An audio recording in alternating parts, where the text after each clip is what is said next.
Time for our weekly best decks roundup. Let's see how Thena, Gilgamesh, and the Thanos redesign have impacted the top performing decks in Marvel Snap. We kick off my Jeff's picks today with a sweet Mr. Negative deck that's been my favorite Thena and Gilgamesh deck that I've played so far. This deck list gets to do fairly typical, powerful, high roll Mr. Negative things. Ravonna on turn 2, Mr. Negative on turn 3, draw an inverted Iron Man, draw an inverted Mystique to copy it, put big stats in 2 lanes, capable of going over the top of even things like Hela, which gives you good play into basically everything in the format. The big thing Thena, and to a degree Gilgamesh, bring to this archetype is an added amount of consistency in your reasonable backup game plan in the games where you're not doing those high roll things. The package of Kitty Pryde, Angela, Thena, and Bishop gives us this engine of smaller cards, especially when paired with Ravonna Renslayer for some cost reduction, that let us generate game-winning amounts of numbers, even without having Mr. Negative punch us completely into overdrive. I think this deck list is also relatively budgetable as well. It only has 3 completely necessary higher series cards. Kitty Pryde, Thena, and Ravonna Renslayer are not replaceable. Sage can easily be subbed out for Wolfsbane or a copy of Morph if you're feeling extra spicy, and Gilgamesh at the top end of the curve is likely best substituted for some type of tech card, rogue, Valkyrie, or even a Professor X to lock your opponent out occasionally. And now I'd like to take a quick minute to tell you about the sponsor of today's video, 8th Era. 8th Era is a new mobile turn-based squad RPG that will feature a huge roster of unlockable heroes and challenging strategic combat. Set in an environment that is 10,000 years in the future, players must journey through dangerous past worlds to collect lost history and take down the evil AI Harmony that reigns supreme in the overworld. 8th Era will be one of the first games to reward players with amazing real-world collectibles. Compete for the chance to win exclusive, limited edition coins delivered right to your door in real life that will feature unique characters from in the game. Download on iOS and Android in Canada. Follow 8th Era on social media or sign up for the newsletter on 8thera.nicegang.com to be the first to know when the game launches worldwide. Thanks again to 8th Era for sponsoring today's video. To learn more about them, check out the links in the video description down below. Now, let's get back to our best decks for Marvel Snap. My second Jeff's pick this week is a fantastically fun Werewolf by Night Thor's deck. This is an old favorite that feels very reasonable once again, with Werewolf by Night being reduced to a 3 energy card. While it's definitely true that this deck's namesake, the Werewolf by Night, is poorly positioned into public enemy number 1, Professor X, the Thor package does a really good job of covering that matchup for you. Thor and Beta Ray Bill specifically are cards that tend to be really strong into Professor X, since they are low energy cards that you play to the board that can scale up after the fact, making it very undesirable to Professor X either of their lanes.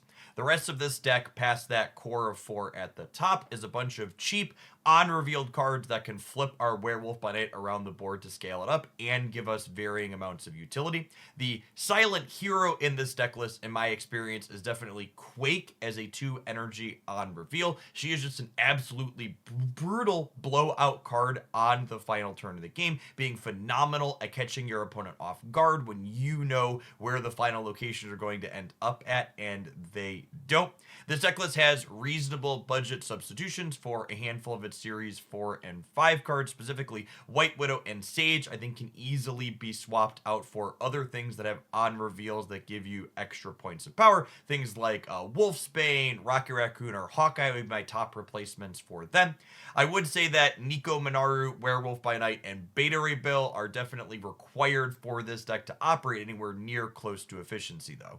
My third Jeff's pick this week is a non-Hela Black Knight variation I think does not get nearly the amount of respect it deserves for how consistently powerful its game plan is. While obviously you have the relatively straightforward Black Knight, discard a big thing, play a Blade, Ghost Rider at back put points into play, this deck now has backup plans on backup plans thanks to a couple of our recent season pass cards.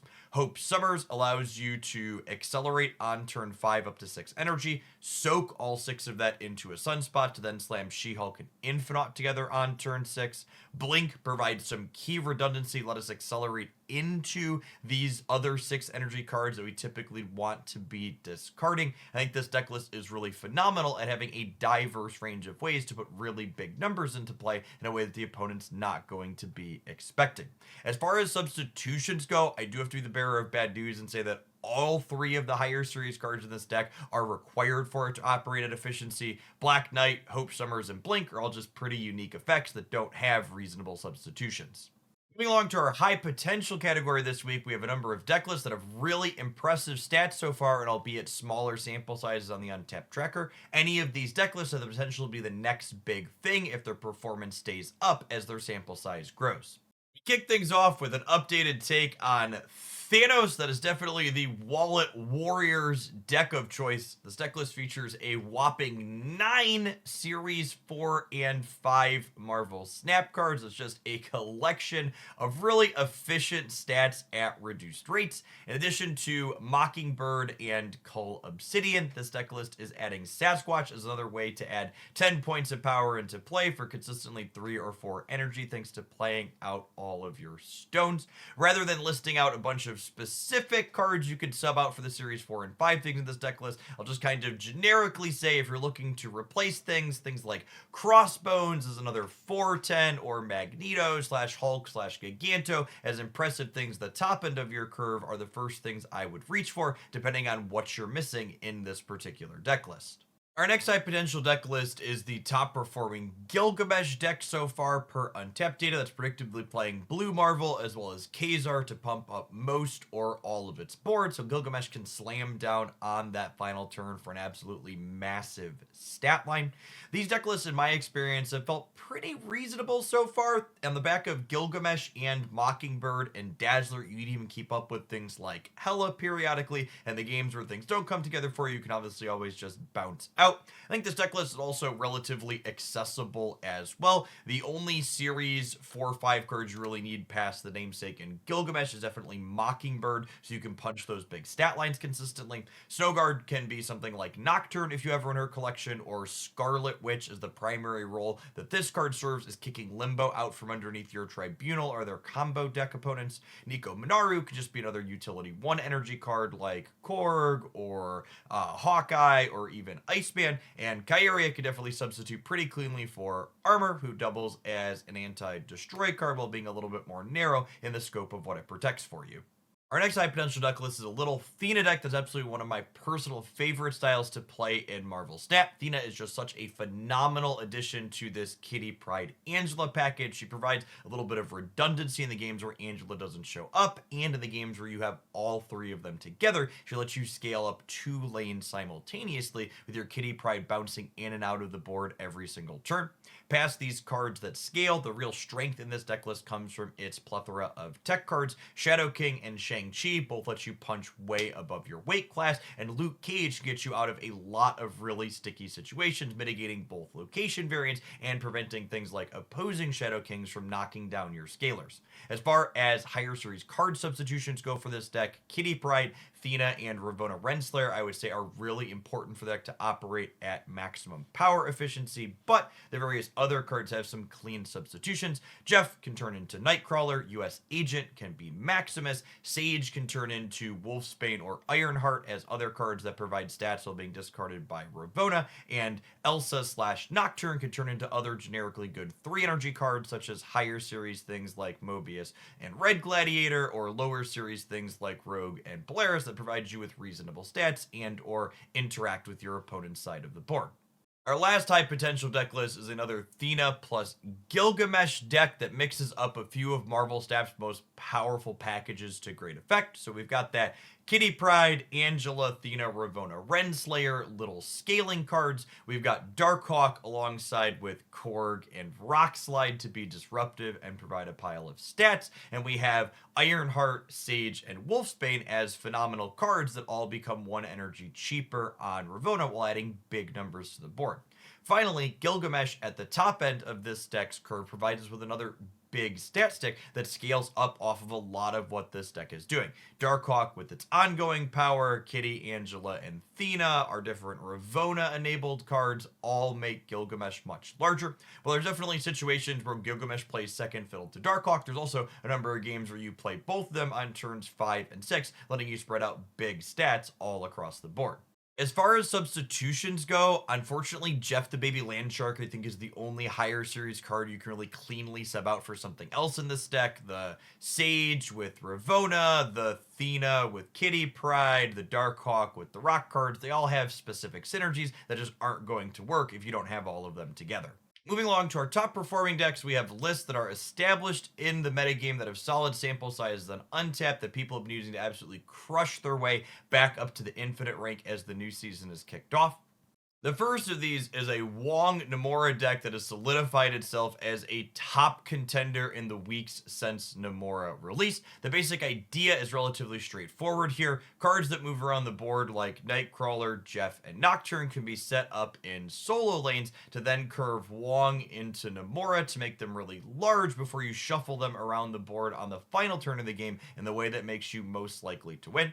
This deck list can also have just really powerful straight linear game plans by curving, say, Nightcrawler into Jeff, into Ironheart, into Wong, into Namora, into Odin, your Ironheart, Wong, Namora path to just make absolutely massive stat lines in your solo lanes. As far as required cards go for this deck list, Jeff and Nocturne are definitely not optional because you need these cards that allow you to move them around the board with precision. The deck's namesake in Namora is obviously required as well. Sage could definitely be substituted out for something like Wolfsbane, and Iron Lad could be another card that works well with Wong, such as Doctor Doom to follow up on the last turn of the game. Our next top performer is just a fairly stock Sauron Shuri deck. I'm fairly certain you could go back in time to over a year ago in one of these best decks videos that I've been doing for a while now and find 11 of these 12 cards sans Scar featured there. This deck list 100% withstands the test of time and is constantly a top performer in Marvel Snap. If you do find yourself lacking the more recent release in Scar, I think substituting She-Hulk into that slot performs quite well. This allows you to Shuri on turn 4, pass on turn 5, and then play a 20 power She-Hulk into the Shuri lane on 6, and Taskmaster it somewhere else, letting you duck frequently used tech cards like Shang-Chi and Shadow King cleanly. Our last top performer this week is a Mockingbird Surfer variation that has been consistently putting up impressive stats for a number of weeks now. Mockingbird works towards solving an active problem this archetype has always had, which is not being able to go tall enough in a single lane to beat decks like Hela that often make really large numbers. Thanks to Mockingbird, Sebastian Shaw, and Gladiator, this deck list can easily break well into the 20 plus points of power in a single path when the situation arises that's necessary.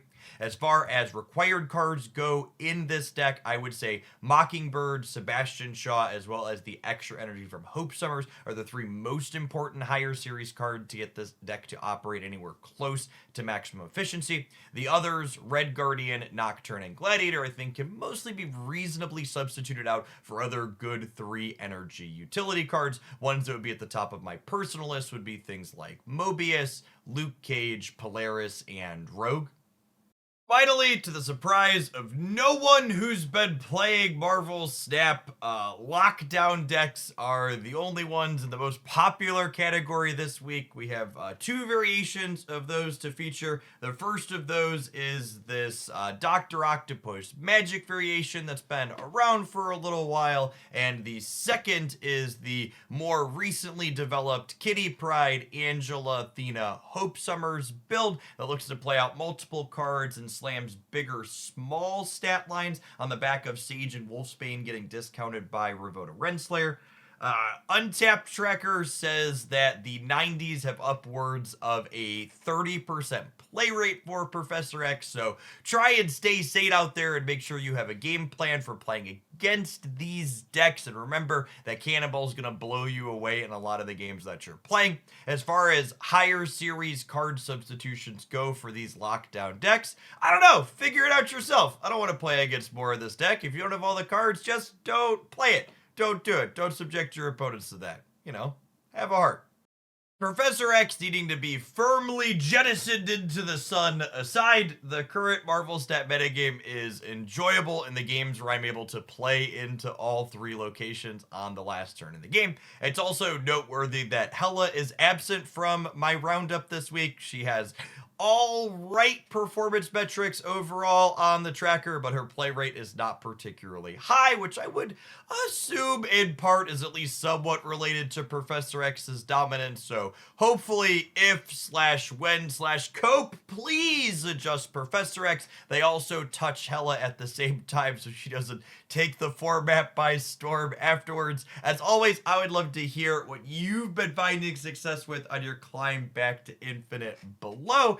And if you enjoyed my musings and breakdown on this topic, be sure to snap that like button. And one final shout out to our sponsor of today's video, 8th Era, for making this content that I make every day possible. Be sure to check out the links for their upcoming game in the video description down below.